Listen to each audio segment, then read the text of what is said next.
अस्सलाम वालेकुम दोस्तों, मैं हूं आपका दोस्त वासिफ अली सुल्तानी। जैसे कि आपको मालूम है कि हम एक मशहूर नावल सोफ़ी की दुनिया के मुतालिक अपनी मालूमात शेयर कर रहे हैं। तो आज के इस वीडियो में हम एक ऐसे अहद या ऐसे ज़माने के मुतालिक अपनी मालूमात शेयर करेंगे जिसे तरीक़े फ़लसफ़ा में एक बुनियादी अहमियत हासिल है। मेरी मुराद अहद यूनानियत, जिसे हेलेनिज़्म कहते हैं, उसके मुतालिक हम अपनी मालूमात शेयर करेंगे। यानी ये एक ऐसा ज़माना है हज़रत ईसा अलैहिस्सलाम की पैदाइश से 400 साल कबल अरस्तू के ज़माने से शुरू हुआ था और 400 ईस्वी के लगभग जब कुरून वस्ता यानी मिडिल एजेस का आगाज़ था, उस वक्त यह अहद मुकम्मल हुआ था। इस अहद की एक इनफरादी खासियत ये भी है कि इस अहद की तारीख को हम दोनों सूरतों यानी कबल मसीह और ईस्वी दोनों सूरतों में लिख सकते हैं।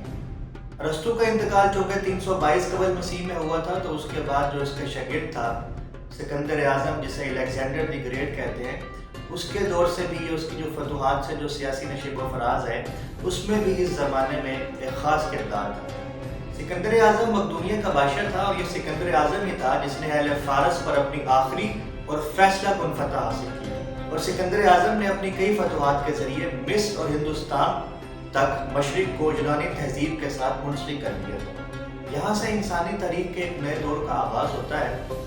अब एक ऐसी तहजीब वजूद में है जिसमें यूनानी सकाफत और यूनानी ज़बान ने कायदाना किरदार अदा किया। यूनानियत हेलेनिज़्म एक की इस्तिलाह एक अहद के लिए भी इस्तेमाल होती है और उस सकाफत के लिए भी इस्तेमाल होती है जो जिस पर यूनानियत की छाप हो। और ये सकाफत 3 मुमलिकतों मकदूनिया, मिस्र और शाम में मुरव्वज थी। ताहम हज़रत ईसा अलैहिस्सलाम की पैदाइश से तकरीबन 50 साल कबल अस्करी और सियासी अमूर में रूम को गलबा हासिल हुआ और वो एक सुपर पावर बन गया।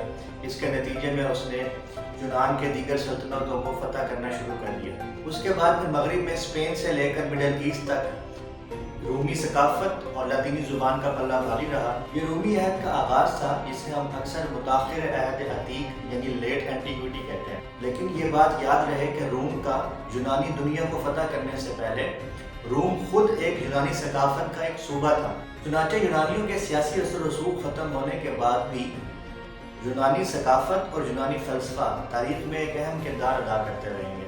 तो दोस्तों, ये सिलसिला जारी रहेगा। अल्लाह हाफ़िज़।